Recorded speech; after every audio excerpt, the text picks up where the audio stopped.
and then we'll start chapter 6, text 24 onwards. Okay.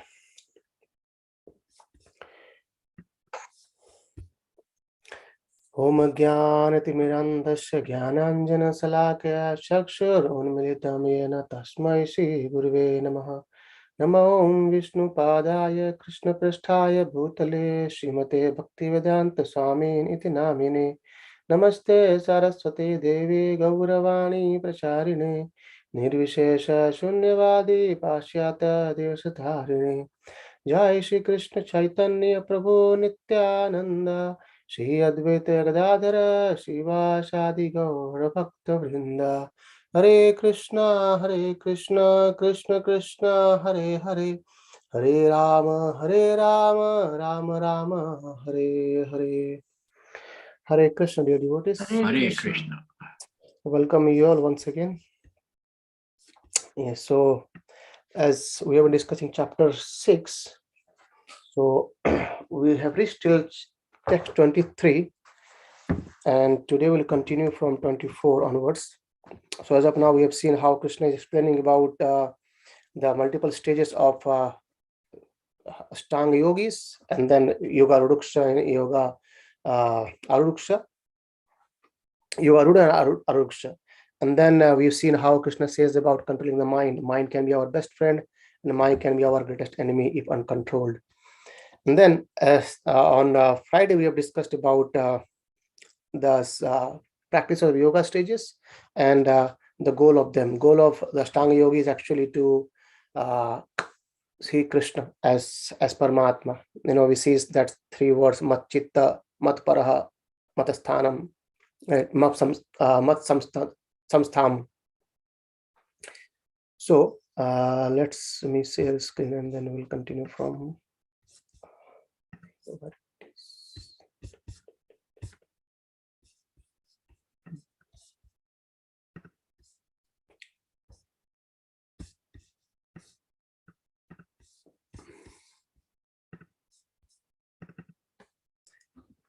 Okay, so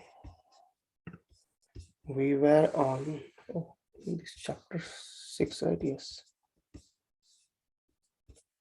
So we start from 24.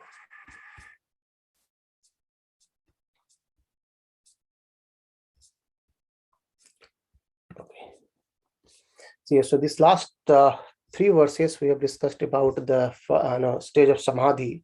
In the stage of samadhi, the yogi is completely restrained from all material mental activities by the practice of yoga, and he is completely seated in the by is pure. His mind is completely controlled, and he relish and rejoice it within the self.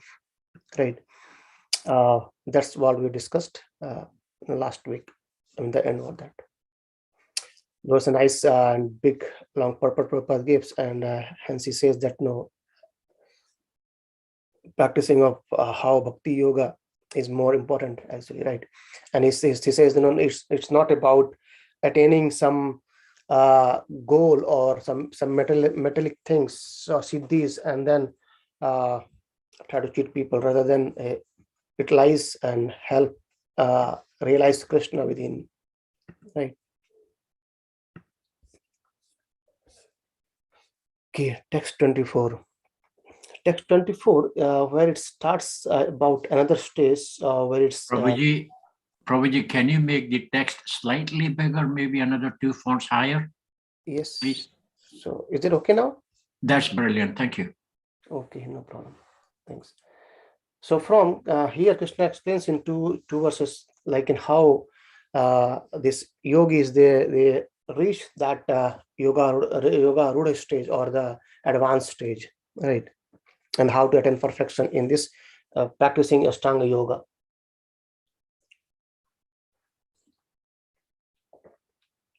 Okay, so these are the kind of the methods by which they can perform this Ashtanga yogas.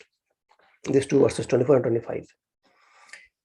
Sanischena yuktavya yoga nirvinna chetasa sankalpa prabhavan kamams tvekta sarvan asheshataha manashevindriyaya gramam viniyamya samantataha.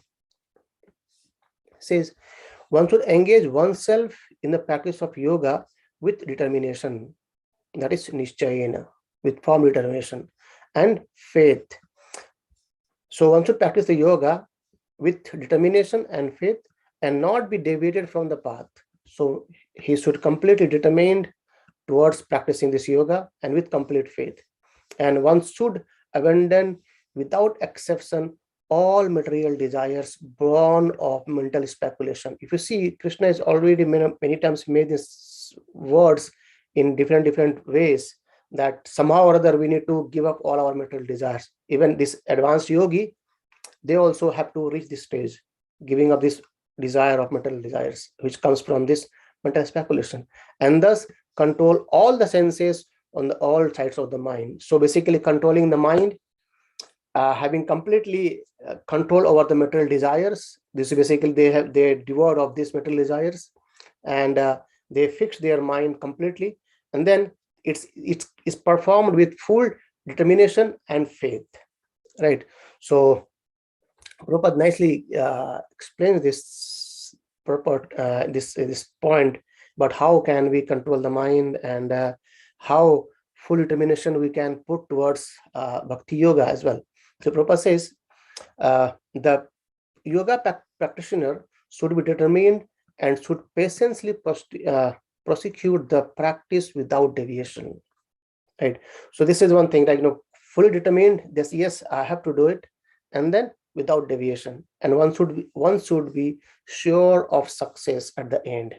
So that's kind of one way, is kind of faith. Yes, if I practice it, and at the end I will get a success surely, and hence he can continue, or he can pursue this course with great perseverance, not becoming discouraged if there is any delay in attainment of success.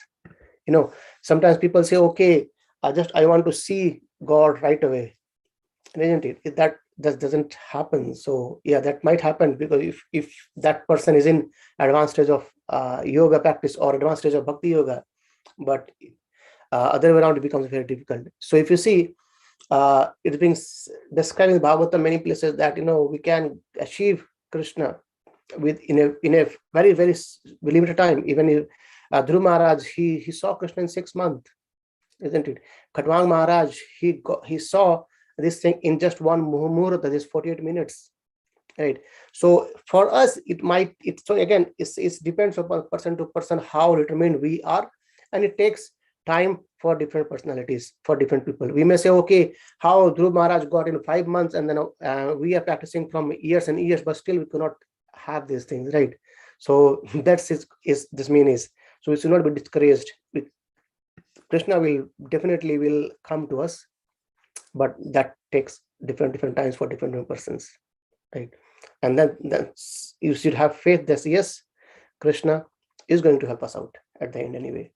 So this is the basically advanced stage of yogis, where they are completely devoid of these material desires. They are completely fixed, determined, and they have faith in them. And Prabhupada mentions a nice verse from by Rupa Goswami. It's this Nectar of Instructions. The text say, we will be reading these books in our book reading session very soon. So it says, what are the process by which actually we can be, these are the 6 exchanges by which we can actually take and execute the process of bhakti yoga. It says, utsaha nishchayat dhairyat tat karma pravartanat sangatyaga sato vritti sarvir bhaktir prasidhyati. Sorry. There is another one where it says the 6th verse where the bhakti get ways as well. So these are the 6 ways, and it should be completely focused. What are those? Utsaha, enthusiasm, right? Nishchayat, now Prabhupada says perseverance. That's determination, and dhairyat is perseverance. So we need to have patience. We need to be fully determined, and we also be fully enthusiastic as well, right? So one can execute the process of bhakti yoga successfully with full-hearted enthusiasm, perseverance, and determination, and by following the prescribed duties, tat tat karma pravartanat. So by following the prescribed duties in the association of devotees. So it says Sangha Tyaga Satobhriti. Sangha Tyaga means you need to give up the association which actually takes us away from bhakti, or basically detached from the material activities as well. And Satobhriti, be in the mode of goodness that associate with the devotees. So in this ways, and by engaging completely in activities of goodness. So in this way, these are the 6 processes by which actually we can progress ourselves by executing bhakti yoga. Okay. And Prabhupada, most importantly, he talks about determination. He gives one more nice examples in the purport, where he says that once there was a small sparrow. Actually, he lost her eggs in the ocean, and the sparrow, she get very angry, and she thought, okay, if this ocean is not going to give me back my eggs, I will take out all the waters from the ocean. And she started picking up one drop. You can understand that how much water a sparrow can bring from the ocean, right? But still, she was completely determined. And by seeing the determination of the sparrow, here Prabhupada says, at last, Lord Garuda, the gigantic bird carrier of Lord Vishnu, heard it, and he became compassionate toward the small sister bird. And so he came to see the sparrow. And Garuda was very pleased by the determination of the small sparrow, and he promised to help. Thus, Garuda at once asked the ocean to return her eggs, and lest he himself take up work of the sparrow. Otherwise, he said, okay, I will help you out over there. So that's how, when we are completely determined, and we could see that the Mother Nature, it starts helping us somehow or other, right? So at the end, we see that the ocean was frightened at this, and then she returned the eggs. So that's Prabhupada gives example of determination. So that's how determination we need to get in our own self to practice even bhakti yoga, even the Stanga yogis, as for the verse says, it says they are completely determined. Determination is completely there. So even you can relate this to our, even to all our material achievement as well. Even if you want something in this world as well, we have to be determined to get it, isn't it? And without no determination, it's difficult to get it as well, right? So even the bhakti yoga is the highest platform. So definitely we have to be determined on this path, right? So that was one of the aspects of, it says what full determination, then no deviation, and giving of the material desires. So these are the 3 things is being spoken in this verse. And nishchayena, and then sankalpa, pravana, kamam. So giving of tvekta, basically that material desires needs to be given up, and full determination is there, and faith is required, right? So this is the stage, or how this yogi attains to the perfection. And the next verse also comes with the same things being talked again. Some more things. What says? Text 25. Shanay uparamed buddhya dhirtighrityaya atma samsthamam manah kritva na kinchit api chintayet. So gradually, step by step, one should become situated in trance by means of intelligence, sustained by full conviction, and thus the mind should be fixed on the self alone and should think of nothing else. So earlier we've seen in text 24, it says full determination is required. There is no deviation from the path, having full faith and given up all material desires. And now it's saying that it might become difficult, isn't it, to reach that stage. So Krishna says, Shanay Shanay. Shanay Shanay means step by step. So gradually, step by step, one should become situated in trance by controlling, by means of intelligence, right? And then the mind should also be fixed completely on the self alone, right? So purpose is very small purpose, but purpose mentioned nice things here. Let's see. Purpose is by proper conviction and intelligence. So we have complete firm faith and intelligence, and we should apply our intelligence. So it's what happens sometimes. So we may have this knowledge of these things, but our mind deviates us from those things, and hence we should try to bring back bring back the mind by our intelligence. So mind goes here and there. So intelligence knows that this is wrong, this is right, isn't it? But he says, okay, mind, please come back, and come back. That's why gradually, step by step, we need to control it, right? So yes, let's read it. So what it says, the by proper conviction and intelligence, one should gradually cease sense activities. This is pratyahara. And the mind being controlled by conviction, meditation, and cessation from the senses should be situated in trance, that's samadhi. So that's completely controlled mind, completely meditate on Supreme Lord by giving up all the senses activities. So he is in samadhi. And at that time, there is no longer any danger of becoming engaged in material occupation, material conception of life. In other words, although one is involved with matter, as long as the material body exists, one should not think about sense gratification. And one should think of no pleasure aside from the pleasure of Supreme Self. This state is easily attained by directly practicing Krishna consciousness. So the stage of Ashtanga Yogi, the Samadhi stage, becomes very difficult for general people, for practical, for every people. But this state can be attained by directly practicing Krishna consciousness. So what happens when we say, okay, I need to stop something. There is a graph. In the graph we have some negative, and then we have the zero or neutral, and then we have the positive lines, isn't it? We have seen in the graph. So we know that, okay, this is negative, means there's some activities which is not favorable for us. Maybe we have the intelligence, but we can try to bring that to stop or be zero. But unless and until this, practically, if we engage ourselves in something positive, it becomes difficult to stop some negative activities. So it means what? Giving up the negative activities, or giving up negative engagement, or trying to stop something without engaging in some positive, it becomes very difficult in day-to-day life, right? So when we try to these things, where it says, when we try to control the senses from the sense objects, right? And if we do not engage in this in higher stage, that becomes very difficult. So when the senses are engaged, I think Prabhupada says in next verses as well. So when you try to engage the senses into the service of Lord, that is basically practicing Krishna consciousness, then definitely the negative things by default it goes away. We don't have to check off this. Just let's, for example, maybe a weird example, just for example, someone wanted to go to pub, right, and have a drink over there. But at the same time, he starts going to temple, right? So in the pub as well, what people do, I think Prabhupada says somewhere that in the pub, people, what they do, that they go and drink and dance.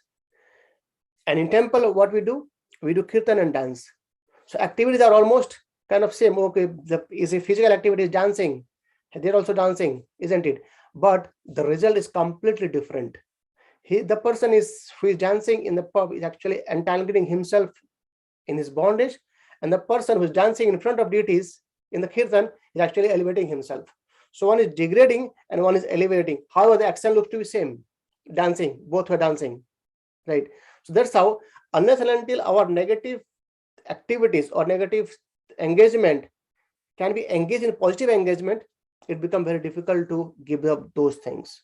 That's our purpose is, when we directly practice Krishna consciousness, the state of samadhi can be attained easily, right? So the important point from this verse is how to control the mind, how to fix this mind, and how to control those mind with intelligence is basically trying to control the mind through intelligence. We are discussing yesterday as well, on Friday, that the senses should be controlled by the mind should not be controlled by senses. In a similar way, the mind should be controlled by intelligence, not that intelligence be controlled by mind, right? So that's the point here. It is by our intelligence, when we control the minds, come back, do not engage there, because that is not the right place to do activities, and engage in something somewhere good. in one of the examples, what a devotee was saying, like, okay, let's suppose there's a small kid, right? And somehow or other he got the knife in the kitchen, right? And definitely, if you just go and say, okay, ask him to give up, give back, he might not give, he might hurt himself as well, the kid, isn't it? However, at the same time, if we give something other to the kid or the child to get attracted towards, he might throw away this knife and catch the other things, isn't it? So that's become easily, because he got engagement in something else. And we have sometimes seen, like, if the child wants something, is crying, and we deviate the child and give something else, so he stops crying as well sometimes, right? So basically, engagement is required to negate something. So going away from negativity to neutral is basically stopping the work. However, when we go higher, we engage things in positivity. That makes more sense, isn't it? So that's basically part of Krishna consciousness. Okay, so let's see 26, where Krishna says how to control the mind. It's actually very, very difficult for every living entities to control the mind, right? Though you may have the intelligence, but controlling the mind becomes difficult. I think I've spoken more on this part this time, but Prabhupada says here as well in this verse how to control the mind. Text 26, Krishna says, yato nischalati manaschanchalam asthiram tatastato niyama eted atmane eva vasam nayet. From wherever the mind wanders due to its flickering and unsteady nature, one must certainly withdraw it and bring it back under the control of the self. We'll see it where Krishna, Arjuna is going to say, Krishna, this mind is actually very, very difficult to control, right? So please help me out. Let's see what will Krishna again. He gives his answer that, okay, we can control the mind. Yes, it's very difficult, but we can control the mind with practice, with detachment. That's coming later on. But here Krishna is saying that yato nischalati. So wherever the mind wanders, bring it back, because mind is completely flickering and unsteady nature. So mind, in one of the lecture I was hearing, he's being described what the mind is and how mind is described in one of the Puranas. He says the mind is compared to a monkey, right? Monkey. So how he jumps from one place to another, he's completely unsteady, isn't it? So that monkey is being, the monkey is drunk. So monkey itself is so flickering, right? It is unstable. And then on top of it, it has been drunked. And then drunk monkey is bitten by Scorpio. And then after that, the same monkey is being bitten by some person, right, with the sticks. So just imagine how flickering or how unsteady that monkey would be. So that monkey, the state of monkey, which is actually bitten by a Scorpio, who is completely drunk, right? This has been compared with the mind of we people, right? I'm not getting from where from which Shastra it is there, but it's been described like that, right? So Prabhupada says the nature of the mind is flickering and unsteady, but a self-realized yogi has to control the mind. So mind is flickering, is unsteady, right? But still, a yogi has to control the mind. And then the mind should not control him. So as I was discussing earlier, right? The mind should not control the person. Rather, the person should control the mind. It means the intelligence should control the mind. And one who controls the mind, which Krishna already told earlier, that if someone controls the mind, then he can be a very good friend. And so Prabhupada says the one who controls the mind is called as Goswami, because Swami means controller and Go means the senses. So he controls the senses very well. So it's Goswami. And one who is controlled by the mind is called a Godasa. Dasa means servant of senses. So in general, people are Godasa. They are being controlled by senses. The mind being controlled by senses. Rather, mind should not be controlled by senses, rather it should control the senses. So a Goswami knows the standard of sense happiness. In transcendental sense happiness, the senses are engaged in service of Rishikesha. So Rishikesha is Krishna's another name, where it means, the person should engage in the service of Lord. So because Rishikesha is one of this meaning is control of the senses. So Krishna is a controller of all senses. So if we use our senses to engage in the service of Lord, then our senses will be definitely be controlled. There is no need to do another endeavor to control the senses. Just engage the senses in the service of Lord, right? Or Prabhupada says here, the supreme owner of all senses is Krishna. Rishikesha means the controller of all senses. So Rishikesha, Krishna controls all the senses, right? And hence serving Krishna with purified senses is called Krishna consciousness. So the attitude of to serve Krishna, because by serving Krishna, our heart get purified, our senses get purified, and hence we can be seated on the platform where Krishna says that it can be controlled step by step. In the previous verse, Krishna says, right? So that is the way of bringing the senses under full control.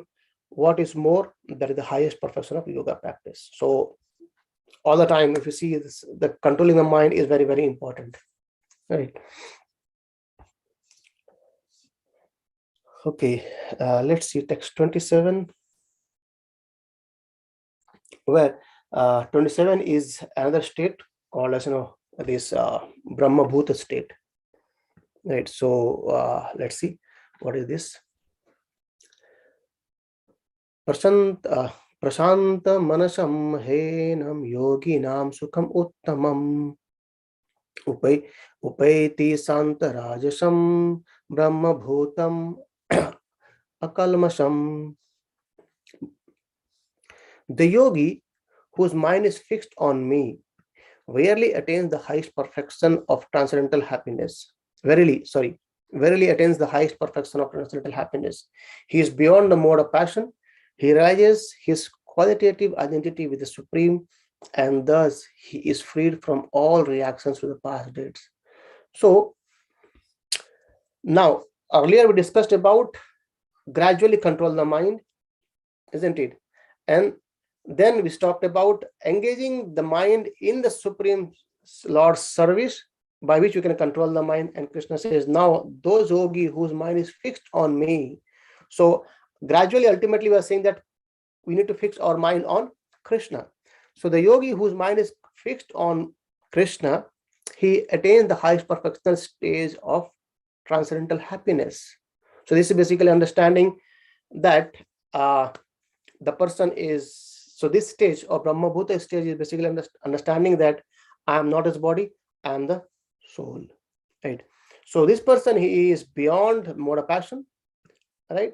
And he realizes his qualitative identity. So when we are in that stage, advanced stage, Krishna reveals us our identity with the Supreme. So just to understand that each living entity, each living being has a unique relationship with Krishna, and that is revealed by Krishna in the advanced stage, right? So once, and that's in that stage, he is completely free from all reactions, right? So Prabhupada says the Brahma Bhuta state is of being free from mental conception, basically understanding that I am.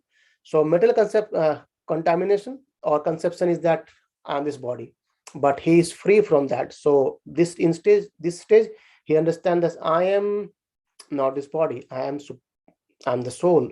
I'm the spiritual spark. I'm the spirit.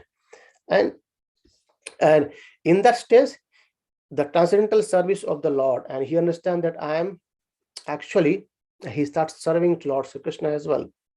And Prabhupada mentioned that about 1854, where Krishna says, Mad Bhaktam Lakte Param. So it becomes very difficult to attain this platform. So one cannot remain in quality of Brahman absolute until one's mind is fixed on the lotus feet of the Lord, right? So without fixing the mind in, as I discussed, without fixing the mind in something higher in stage, it becomes very difficult to control the mind. And we have discussed in previous session where Prabhupada says about this verse, Savimana Krishna Pradarvandayo. So engage your mind in Krishna's lotus feet, engage your words in chanting and singing Krishna's glory, engage your hands in cleaning the temple, engage your legs in going to Dhama and Krishna's palace, right? So that's how engaging all the senses in the lotus feet of the Lord.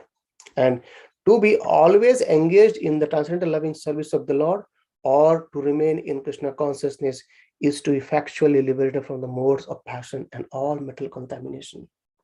So this is the yogis, the strong yogis, they come to this process, this point, by going through so many different stages, right? However, as just by engaging our mind, our senses in the service, and Prabhupada says transcendental loving service, it's not just service, it's basically loving service, and on top of that it is transcendental. So transcendental loving service of the Lord. So Krishna consciousness is transcendental loving service of the Lord, by which we engage all our senses into Krishna's lotus feet, and by actually we rise above all the passion, the mode of passion, and also mental contamination. Okay, so yeah, let's take one more example verse. So 27 speaks about realizing him own self, that who am I? I am the spirit soul, right? That's basically Brahma Bhuta stage. And in this verse 28, where Krishna speaks about Brahma Samsparsa stage, where realizing the super soul as well. So 27 speaks about the personality. He realizes himself that soul, and now here it is realizing as the realization of super soul as well, or Paramatma. Yeah, we can carry on. Yunjan evam sadatmanam yogi bigata kalmashaha sukhena brahma samparsham atyantam sukham asnute. Thus, the self-controlled yogi, constantly engaged in yoga practice, becomes free from all contamination and achieves the highest stage of perfect happiness in transcendental loving service of the Lord. So by controlling the mind, or that is completely controlled yogi, self-controlled yogi, he practices yoga practice, and what does he gets? He attains the highest transcendental loving service of the Lord. So ultimately, if you see, even on the platform of this strong yogis, they get this stage where they realize the transcendental loving service with the Lord, right? That's their goal, kind of thing, right? And so self-realization means knowing one's constitutional position in relationship to the Supreme. The individual soul is a part and parcel of the Supreme, and his position is to render transcendental service to the Lord. And this transcendental contact with the Supreme is called Brahma Samsparsa. So sparsha means in contact, and samsparsa means completely contact. So this person is his earlier he realizes himself as, in 20th he realizes 27th he realizes himself as the soul, and here in 28th he realizes the relationship with the super soul, right, by which he always completely do service to the lotus feet of the Lord, right? So basically what happens is, we need to understand we are the living entity or living being or a spiritual spark, and Krishna is also his supreme spiritual spark, right? And we have a loving relationship with him. So that's how there's a transcendental loving service to the lotus feet of the Lord, by which we can gradually come to the stages of perfect yogis, right? So I'll stop today here on 20th, and we'll continue from 29th on Friday. Anyone have any quick questions we can discuss? Otherwise, I will take some more 5-10 minutes to talk about tomorrow's things. Hare Hare Krishna. Hare Krishna.